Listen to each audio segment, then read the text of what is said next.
여러분 안녕하십니까? 광주 MBC 뉴스투데이 시작합니다. 먼저 오늘의 주요 뉴스입니다. 광주시가 정책 추진 과정에서 용역 결과가 나오기도 전에 결론을 제시하는 일이 잦습니다. 이럴 거면 굳이 세금을 들여 용역을 할 이유가 없다는 지적이 나오고 있습니다. 장애인과 비장애인이 함께 이용하는 체육시설이 처음으로 광주에 들어섰는데 저녁에는 사실상 이용이 어렵습니다. 시설을 운영하는 기관이 안전요원을 배치하지 않고 있기 때문입니다. 무등산이 국립공원으로 지정된 지난 10년 동안 멸종위기 동식물은 물론 서식하는 생물이 크게 늘어난 것으로 조사됐습니다. 국민훈장 서훈에 제동이 걸린 일제 강제동원 피해자 양금덕 할머니가 3.1절을 맞아 부산 시민단체로부터 훈장을 받았습니다. 광주시가 정책과 관련한 용역 결과가 나오기도 전에 서둘러 결론을 제시하고 있어 논란입니다. 답을 미리 정해놓고 정책을 추진한다면 혈세를 들여 용역을 할 필요가 있냐는 비판이 나오고 있습니다. 주현정 기자가 취재했습니다. 강기정 광주시장이 취임한 직후인 지난해 10월, 광주시는 시 산하 공공기관 통폐합을 위한 1억 8천만 원짜리 용역을 발주했습니다. 조직 진단을 통해 비슷한 성격의 기관을 통합하고 업무 효율화를 꾀한다며 드린 용역은 올해 4월에 납품될 계획이었습니다. 그런데 이 용역 결과가 나오기도 전인 지난주, 광주시는 공공기관 4곳을 줄이는 통폐합 계획을 발표했습니다. 이 통합과 관련된 전체적인 용역의 내용은 충분히 나왔고 그걸 반영한 내용이라고 말씀드립니다. 용역 결과는 어디까지나 용역은 과정의 참고사항이다. 다른 나들목과는 다른 구조로 시민들의 생명을 위협한다는 지적이 제기된 광주 제2순환도로 지산나들목도 용역 결과가 나오기도 전에 결론이 제시된 사례입니다. 여러 가지 경우의 수를 놓고 시뮬레이션을 한 것으로 알려졌지만 광주시는 일찌감치 지산나들목 폐쇄 결정을 내려둔 상태입니다. 폐쇄지요. 그건 용역할 이유가 없는 정도의 명확한 사항입니다. 지산나들목 안전성 평가 용역에는 1억 원의 예산이 들었습니다. 몇 달만 기다리시면 결과가 나와서 다양하게 의견 논의하고 의회하고도 좀 조율이 필요할 거라고 보는데 그렇지 못한 부분은 제가 사실은 많이 안타까웠습니다. 답이 정해진 정책 추진에 혈세를 들인 용역을 들러리 세우는 건 아닌지, 서두르다 또 다른 부작용과 후유증을 낳는 것은 아닌지 걱정스럽습니다. MBC 뉴스 주현정입니다. 나주시가 한국지역난방공사를 상대로 한 열병합 발전소 소송의 항소를 취하하기로 했습니다. 나주시는 전문가 자문과 법무부 지휘 등을 받은 결과 1심 행정소송을 뒤집을 만한 증거나 자료가 부족해 소송에 실익이 없다고 판단하고 6년 동안의 법정 다툼을 끝내기로 결정했다고 밝혔습니다. 또 열병합 발전소의 가동이 불가피한 현실이 됐다며 난방공사와의 협의와 조정을 통해 시민의 환경권과 건강권을 확보하겠다고 덧붙였습니다. 앞서 가스공사는 연료 사용 허가를 취소한 나주시의 처분에 불복해 나주시를 상대로 소송을 냈고 법원은 지난해 8월 난방공사의 손을 들어줬습니다.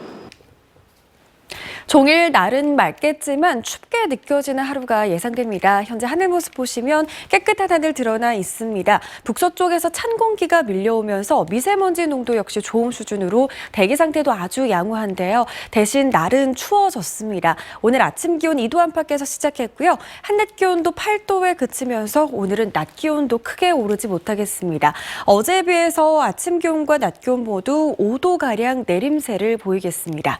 건조한 날씨는 계속되고 있습니다. 하루가 멀다 하고 화재 사고 소식이 들려오는데요. 광주와 전남 동부 지역을 중심으로 건조주의보가 발효 중인 가운데 해안 지역을 중심으로는 시속 55km에 달하는 강풍까지 가세할 것으로 보여서 화재 사고 나지 않도록 각별히 주의하셔야겠습니다. 날씨 정보였습니다. 장애인과 비장애인이 함께 이용할 수 있는 체육시설이 지난해 광주에 처음 들어섰는데요. 시설 측이 이곳 수영장에 장애인 전용 레인 운영 시간을 줄였습니다. 저녁 시간에는 관리에 어려움이 있다는 이유에서인데요. 임지은 기자가 취재했습니다. 발달장애 딸을 둔 아버지 노경태 씨. 딸의 건강을 위해 퇴근 후 반다비 체육센터를 찾아 수영을 가르쳤는데 요즘은 갈 엄두가 나지 않습니다. 장애인용 수영 레인이 사라졌기 때문입니다. 황당하죠. 그리고 장애인이 그 일반인과 같이 레일을 사용하다 보면 이 수영이 막히게 되죠, 흐름이. 이곳은 장애인과 비장애인이 함께 이용하는 반다비 체육센터의 수영장입니다. 낮에는 이렇게 장애인 전용 레일 표지판이 세워져 있지만 저녁 6시까지만 운영됩니다. 애초에는 문을 닫는 밤 9시까지 중증 장애인들만 이용할 수 있었지만 갑자기 저녁 6시부터 비장애인들과 같이 사용하라며 지침을 바꾼 겁니다. 알고 보니 장애인을 위한 안전 요원을 추가로 배치하지 못해 아예 운영 시간을 줄인 겁니다.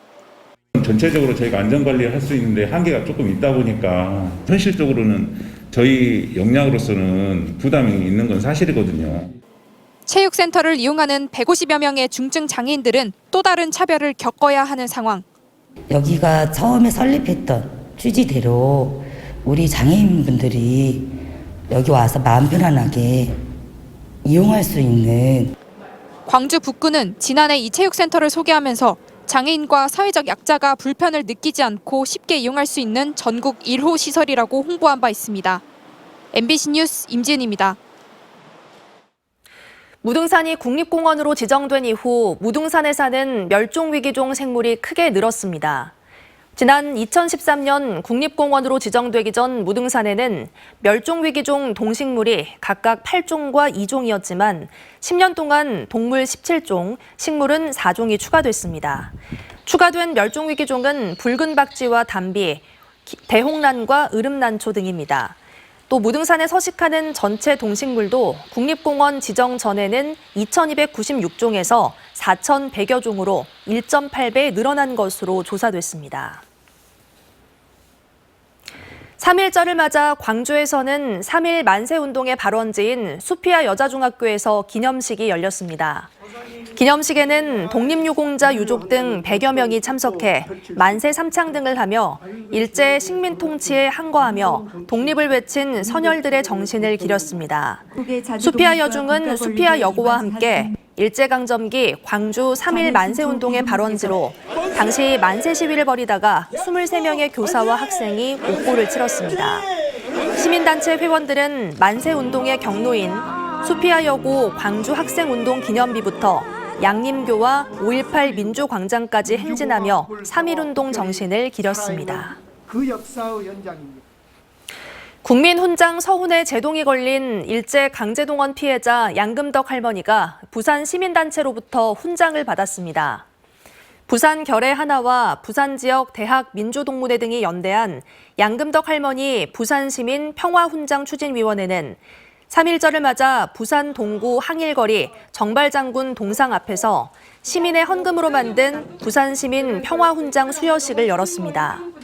추진위는 서울 3.1절 대회에 참석하고 광주로 돌아가던 길이었던 양금덕 할머니와 영상통화를 통해 훈장과 감사패 등을 보여주며 인사를 나눴고 할머니는 부산에 꼭 가겠다는 말로 화답했습니다. 어제 오후 1시 50분쯤 나주시 동강면의 한 야산에서 불이 났습니다. 불이 나자 소방당국은 헬기 6대와 산불진화대원 90여 명을 투입해 불이 난 지 3시간여 만에 불길을 잡았고 인명피해는 없었습니다. 당국은 산 아래에서 나뭇가지 등을 태우다 강한 바람에 의해 불이 번진 것으로 보고 정확한 화재 원인과 피해 면적을 조사하고 있습니다.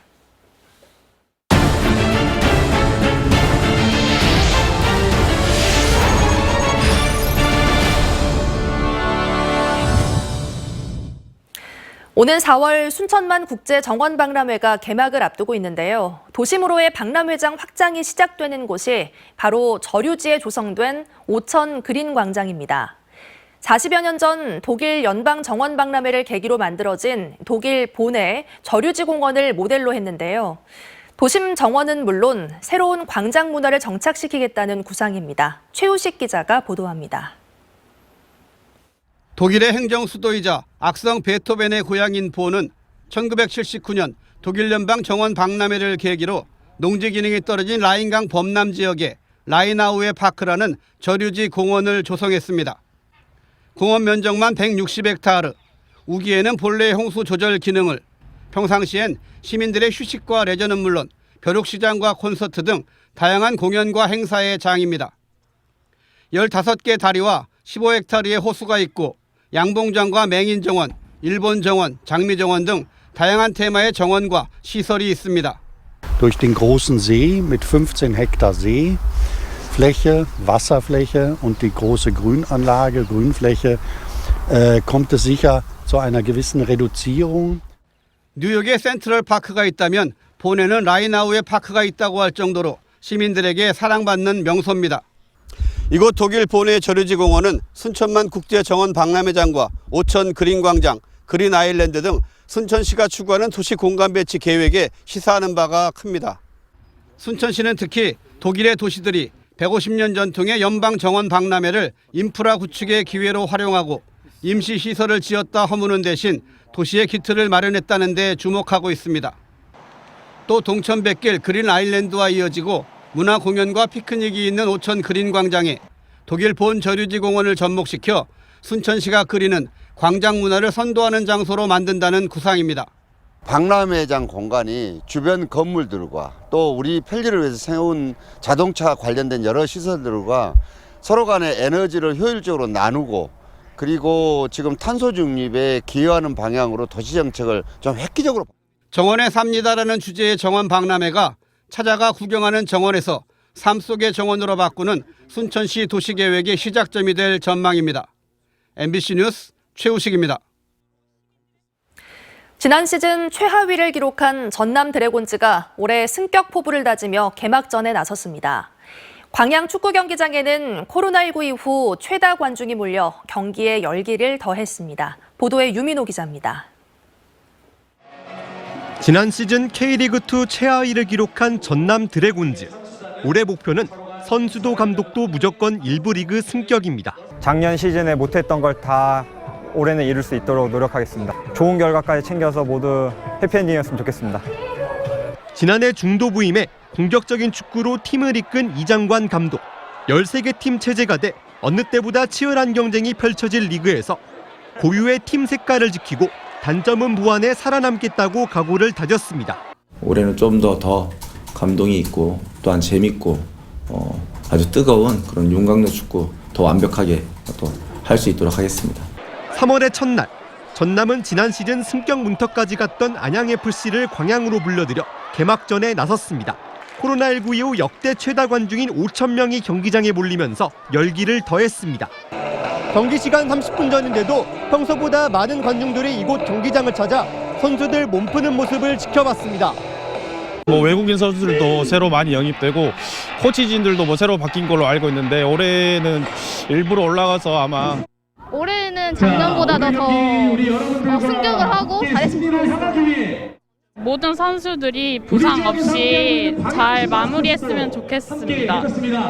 양 팀은 전반부터 시종일관 강하게 맞부딪히며 여러 차례 득점 기회를 주고받았습니다.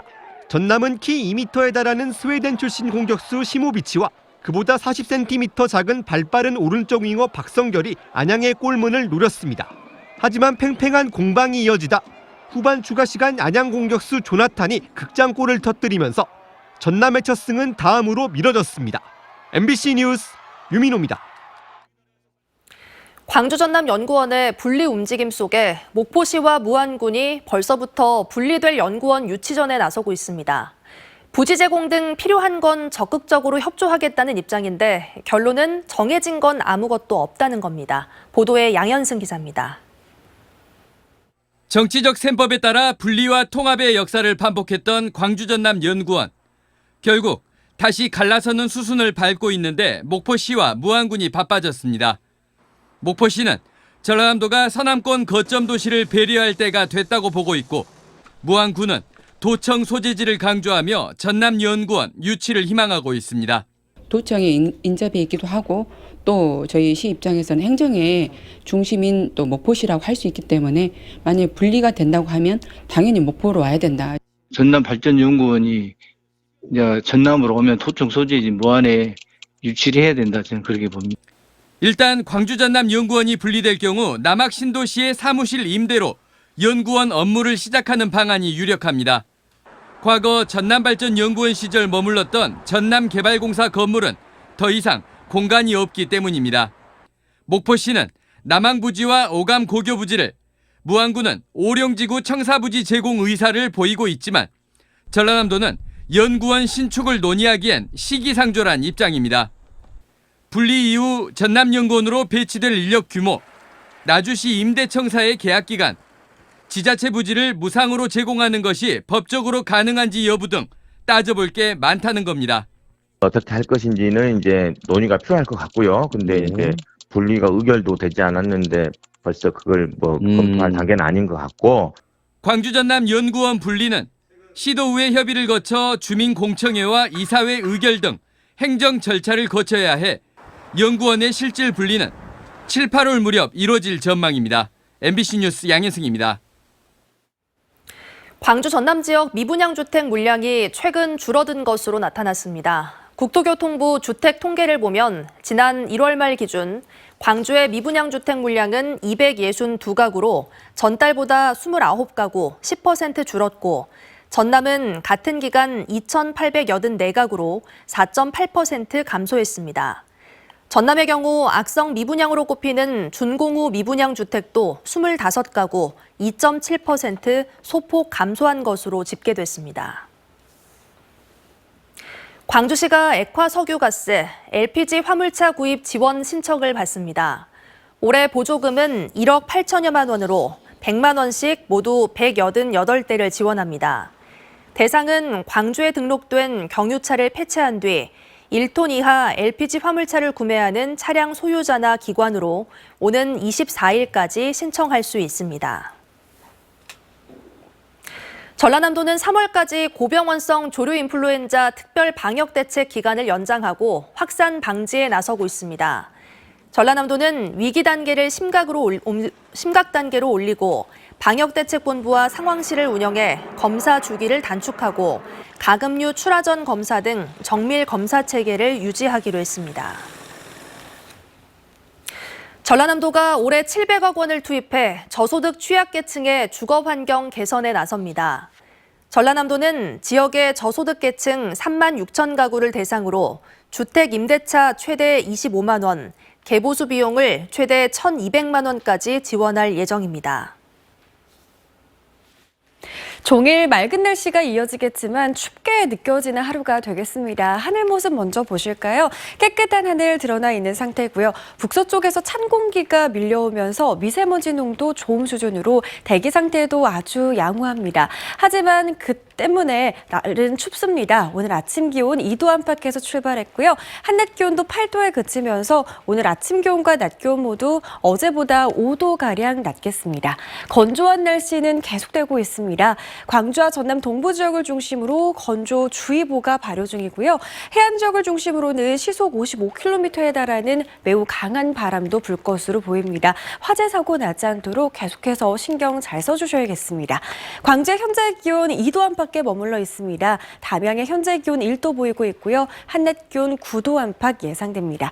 목포의 낮 기온도 6도에 그치겠고요. 영암의 낮 기온도 7도 안팎으로 오늘은 낮 동안에도 춥게 느껴질 수 있겠습니다. 구례의 낮 기온 9도, 광양의 낮 기온 10도 예상됩니다.